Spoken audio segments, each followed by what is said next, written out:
the fire. I have something very special to show you. What? What? Come on, show me. You know what these are? Of course I know. These are pearls. Very good. And where do you think they came from? Well, from a shop, I suppose. Well, that would certainly have been easier. But no. Many years ago, my father, your grandfather, got these from their original home. Where is that? From the oysters where they grew. And he dived way down to the bottom of the sea for them. So, his hands were the first to hold these pearls. In those days, if you wanted something, you had to go and get it. All of our country was like this desert now. If you wanted food, you had to hunt for it. Water, there were no taps. You had to travel for it. And to earn money, your grandpa would set out to sea, diving, diving, and diving again for pearl. It was tiring and dangerous work, but it gave us what we needed to live until the disaster came. Why? What happened? In the early 1930s, people found a way to make pearls rather than dive for them. And suddenly, no one wanted Grandpa's pearls anymore. Life became very tough for him and for thousands of people.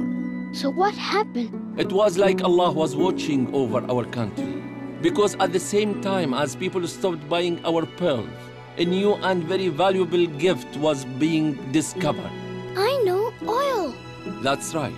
Oil explorers came from everywhere in search of oil. And they found it. So everyone's problem was over. Now the country was rich, yes? Ah, but it took more than just money to set us on the path to a better life. What do you mean? It needed a man of honor and character to lead us there. You mean Sheikh Zayed, right?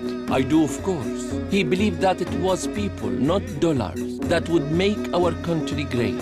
He could see our future clearly. He saw that the Emirates would be stronger if we all joined together.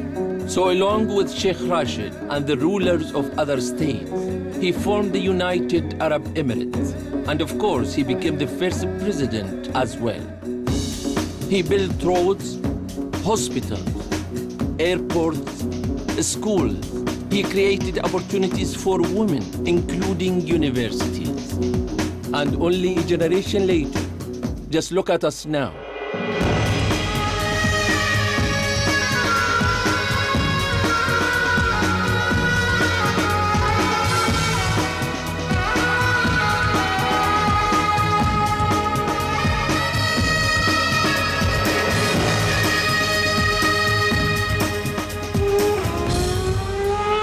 We have the most modern racetrack in Formula One. Oh, yes. And we learned that Master City will be completely powered by the sun and the wind and no carbon. And we have the world's tallest building. And the palm. And the incredible hotels. And the metro. And... Yes, I get it. We have so much to be proud of. But you know, it's not just technology and new buildings that say we have come a long way. what else then? What about the treasures in our museums?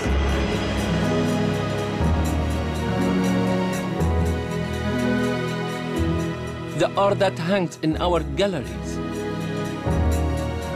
And the magnificent new Grand Mosque in Abu Dhabi?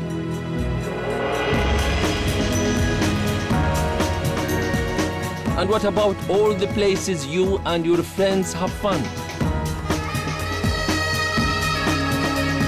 I bet we had more fun than you did when you were 9. Every generation thinks that.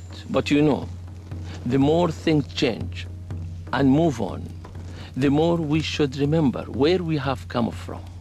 Some of the greatest things were created by nature, not by man. Like this desert? Like this desert, yes. And like these beautiful pearls. Here, put your hands together. It's time to pass them on to you, as my father did to me. So when you are grown up, they will remind you of the journey that he started and which you are carrying on. Now, get some sleep. Tomorrow, we head for the city.